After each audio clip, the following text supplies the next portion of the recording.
Imagine meeting a stranger 20,000 years ago. There are no identity cards, written records, online profiles, police databases, or mutual friends you can contact later. The stranger says his group knows where to find water. He offers to guide you through unfamiliar territory. If he is telling the truth, following him could save your family. If he is lying, he could lead you into an ambush, take your food, or abandon you far from safety. You study his face. You listen to his voice. You watch where he places his hands and how the people beside him react. You have only a few moments to decide whether to trust him. What do you do? Modern humans often imagine that ancient life was socially simple because people lived in small groups. But small communities did not eliminate deception. They made trust more important. Food had to be shared. Children had to be protected. Hunting required cooperation. Information about water, plants, animals, and danger could determine who survived. A trustworthy partner could keep you alive, while a skilled liar could endanger the entire group. So how did ancient humans know who they could trust? Did they read honesty in a person's face? Did they test strangers before accepting them? Or did trust emerge from something far more powerful than instinct? A reputation built through hundreds of small choices that everyone remembered. Trust is a decision to accept vulnerability. When you trust someone, you allow that person's future behavior to affect you. You share food because you believe they will not take everything. You sleep beside them because you believe they will not attack you. You follow their directions because you believe they know the route. Trust is valuable because cooperation allows humans to accomplish things no individual can do alone. But trust also creates opportunities for exploitation. A person who receives benefits without contributing gains an immediate advantage. They eat shared food without helping collect it. They accept protection but disappear when others face danger. They promise to return a tool and never do. If this behavior continues without consequences, cooperators lose resources while cheaters gain them. Over time, cooperation could collapse. Human communities therefore needed ways to distinguish reliable partners from people who repeatedly took advantage of others. The first clues came from direct observation. Ancient humans spent much of their lives surrounded by familiar people. They saw who woke to comfort a child, who shared meat after a successful hunt, who worked when the group prepared to move, and who disappeared whenever a difficult task began. Trust was not usually formed through one dramatic test. It accumulated through ordinary behavior. A person might claim to be generous, but the group watched what happened when food became scarce. Someone could call themselves brave, but others remembered whether they remained during danger. Promises mattered less than repeated action. In a community without written contracts, memory functioned as a social record. Humans are unusually skilled at recognizing individuals. We remember faces, voices, movements, relationships, and emotionally important events. This ability allows us to connect behavior to identity. It is not enough to know that someone cheated. Cooperation is protected only if the group remembers which person cheated. A stolen portion of food matters tomorrow because the thief still has a recognizable face. Faces therefore played an important role, but not because honesty is clearly written in facial structure. Modern people often believe they can identify a trustworthy person immediately. A relaxed expression appears honest, a tense face seems suspicious, large eyes may look innocent while certain features appear dominant or threatening. These judgments occur quickly, sometimes before conscious reasoning begins. But confidence is not accuracy. A person who looks trustworthy may simply possess features our brains associate with warmth or harmlessness. An honest stranger may appear nervous because they know they are being evaluated. A skilled deceiver may remain calm. Ancient humans could use facial expression as one source of information, but relying on appearance alone would have created serious errors. Behavior across time was more reliable than the shape of a face. Voice provided additional clues. Tone can reveal fear, anger, confidence, hesitation, or excitement. Ancient listeners could notice whether a story changed during repetition or whether someone's emotional reaction matched the event being described. But voice was not a perfect lie detector either. Innocent people become anxious, while experienced liars can sound convincing. Trust did not depend on one signal. It emerged from many signals combined with knowledge of the person and situation. Body language helped reveal intentions in immediate encounters. A stranger approaching with visible hands and relaxed movements seemed less threatening than someone concealing a weapon. Keeping distance could communicate respect. Sharing food before asking for anything created a positive signal. Arriving with children or known companions provided social context. Yet every signal could potentially be imitated. A dangerous person could smile, offer a gift, and hide hostile intentions. Ancient humans needed stronger evidence. One of the strongest signals was costly action. Words are cheap because a person can say almost anything without paying a price. Actions that require time, energy, food, or risk are harder to fake repeatedly. Someone who shares valuable meat gives up calories they could have eaten. Someone who joins a dangerous hunt accepts the possibility of injury. Thus, a social signal. Someone who cares for another person's child spends time that could have been used elsewhere. Costly actions do not prove pure generosity. A hunter may share food partly to gain admiration, attract partners, avoid criticism, or ensure future help, but the motivation does not eliminate the social value. Public generosity communicates both ability and willingness to contribute. A person who repeatedly pays a cost for the group becomes a safer, cooperative partner than someone whose generosity exists only in promises. Food sharing was especially important because hunting is unpredictable. One family might obtain a large animal today and nothing for several days afterward. Meat also spoils and can be difficult to defend or consume alone. Sharing spreads risk across the community. A successful hunter gives food now and may receive food when another hunter succeeds later. This system does not require exact repayment. No one needs to calculate that 1 kilogram of meat must be returned on a specific date. Instead, the group remembers general patterns. Who shares when they have plenty? Who helps during shortages? Who hides resources? Trust becomes a long-term estimate rather than a precise debt. Studies of contemporary hunter-gatherer social networks show that cooperation is not distributed randomly. People form connections and often associate with others who also cooperate. Reliable individuals gain partners, while consistently selfish people may find fewer people willing to share with them. These modern communities are not direct copies of prehistoric societies, but they show how cooperation can organize social networks without courts or written contracts. Kinship offered another source of trust. Close relatives share genetic interests, childhood experience, and long social histories. Parents usually invest in children. Siblings often cooperate. Cousins and extended family can provide support across camps. A stranger related to someone trusted may receive an initial advantage because the relative's reputation supports them. But kinship was never sufficient. Relatives can compete, steal, lie, and become violent. Meanwhile, unrelated people can become deeply reliable allies. Human cooperation expanded beyond family because non-relatives offered skills, information, marriage connections, trade, and protection that a small kin group could not provide alone. Ancient humans needed methods for building trust with people who did not share immediate ancestry. Reciprocity helps solve this problem. One person provides a benefit and the other responds later. The exchange may involve food, protection, tools, information, childcare, or social support. If both continue contributing, trust grows. If one repeatedly takes without returning, the relationship weakens. Early exchanges may have remained small.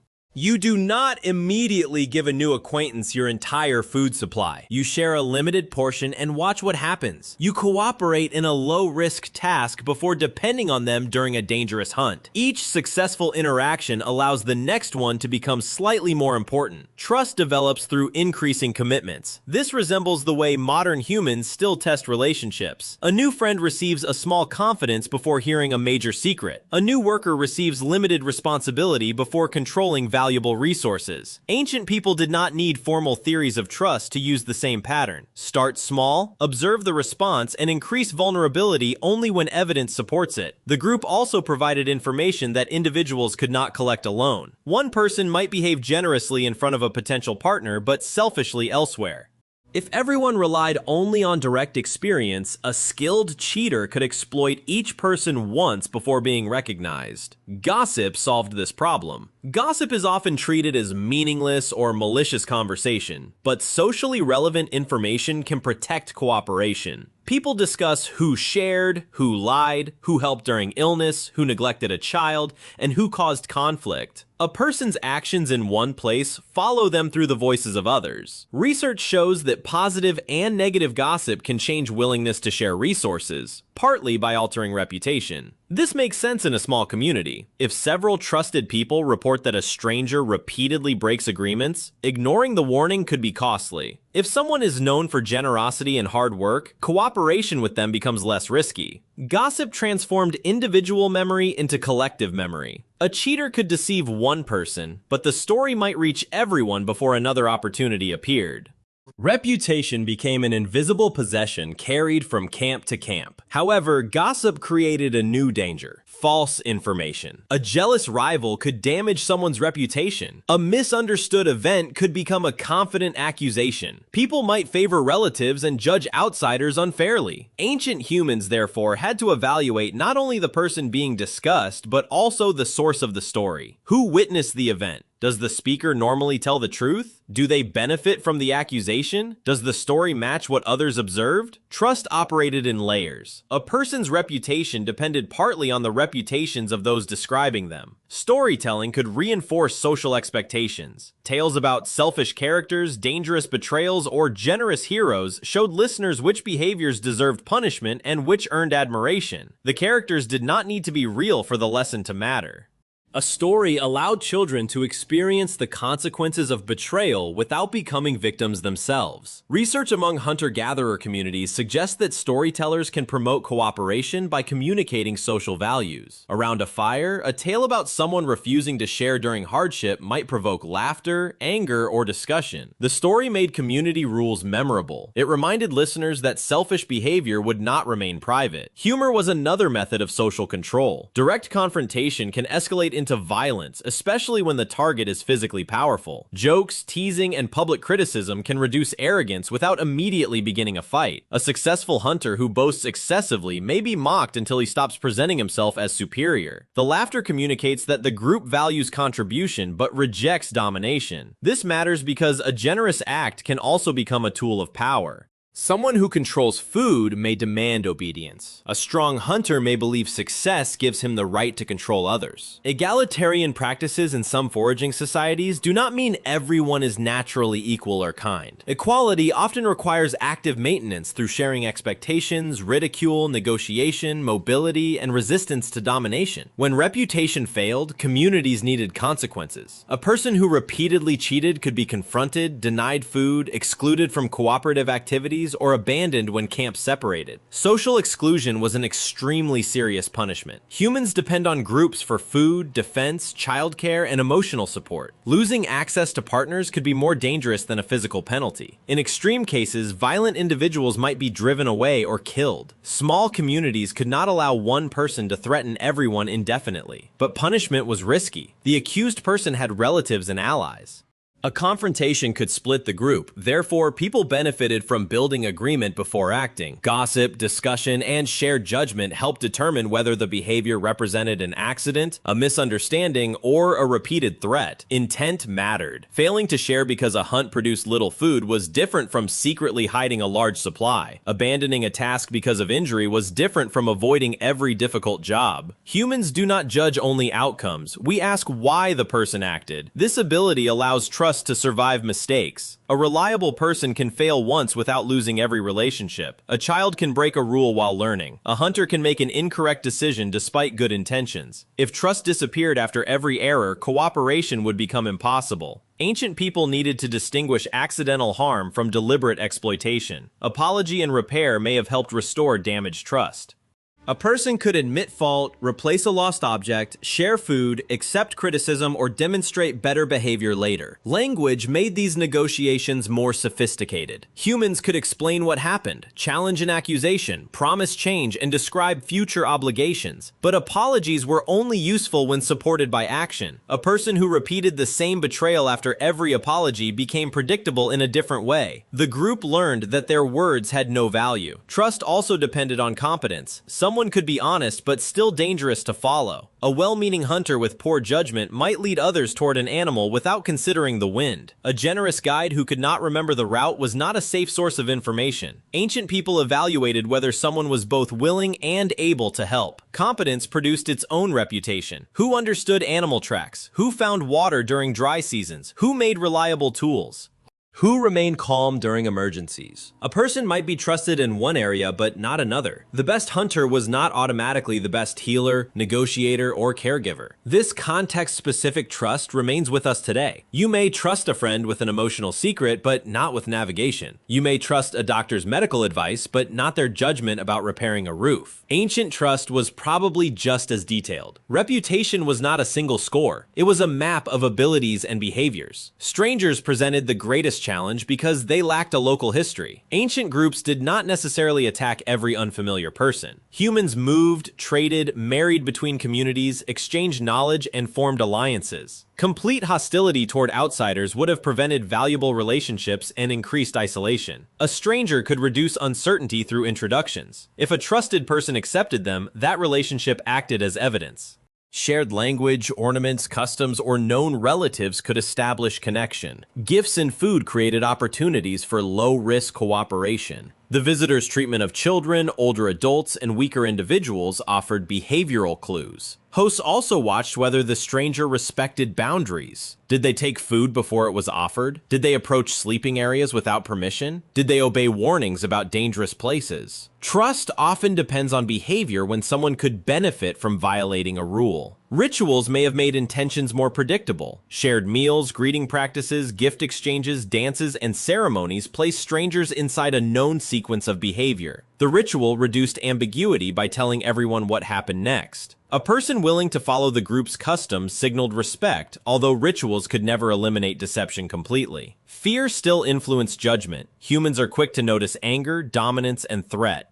This sensitivity protected our ancestors from immediate danger, but it also produced bias. Someone who looked unfamiliar, spoke differently, or belonged to another group could be treated as less trustworthy without evidence of harmful behavior. In-group favoritism may have supported cooperation within communities while increasing suspicion of outsiders. Trusting familiar partners is efficient because their behavior is known, but automatically distrusting everyone different can destroy beneficial opportunities and produce unnecessary conflict. Ancient humans faced the same tension modern societies still struggle with: how to protect the group without mistaking unfamiliarity for danger. Trust was never certainty. Even the most reliable partner could betray someone under pressure. Hunger, jealousy, fear, romance, and competition could change behavior. Ancient humans survived not by identifying perfectly honest people, but by managing risk.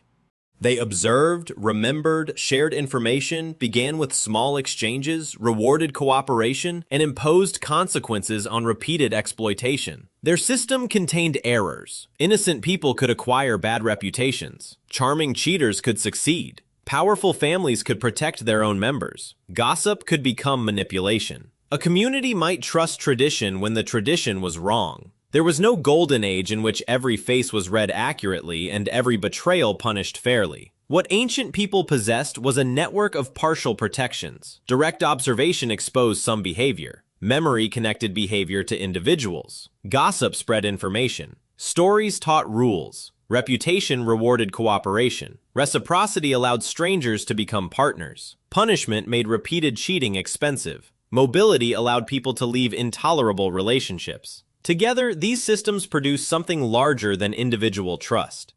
They created social order without written law. The deepest foundation of trust may have been interdependence. Ancient humans needed one another. A single person could not watch every direction, gather every food, remember every landscape, raise every child, and survive every injury alone. Dependence made betrayal dangerous, but it also made reliable cooperation enormously valuable. A trustworthy person was not simply someone who smiled honestly. It was the person who returned when the hunt failed, shared when food became scarce, warned others before danger arrived, and continued helping when no immediate reward was visible. So, how did ancient humans know who they could trust? They never knew with complete certainty. They made predictions from faces and voices, but those impressions could mislead them. Stronger evidence came from costly behavior, repeated cooperation, shared food, fulfilled promises, and the testimony of people whose judgment had already proved reliable. Trust was not discovered in one moment. It was built meal by meal, journey by journey, and crisis by crisis. Every action answered the same question. When another person becomes vulnerable, what will you do? The next time you decide whether to trust someone, notice how ancient the process feels. You watch their expression. You listen to their tone. You remember what they did before. You consider what others have said. You offer a small amount of vulnerability and wait to see whether they protect it or exploit it. The tools have changed, but the problem has not. Our ancestors judged trust beside fires and on hunting trails. We judge it in offices, relationships, and digital networks. In both worlds, words matter, faces influence us, and first impressions arrive quickly. But the most reliable answer still appears over time. You do not truly learn who someone is when they promise to share. You learn when they have something valuable and must choose whether to keep all of it for themselves. If you want more animated explanations about prehistoric life, human evolution, psychology, and the ancient instincts still shaping modern behavior, subscribe to the channel and tell us in the comments, what makes you trust someone? Their words, their reputation, or what they do when no one appears to be watching?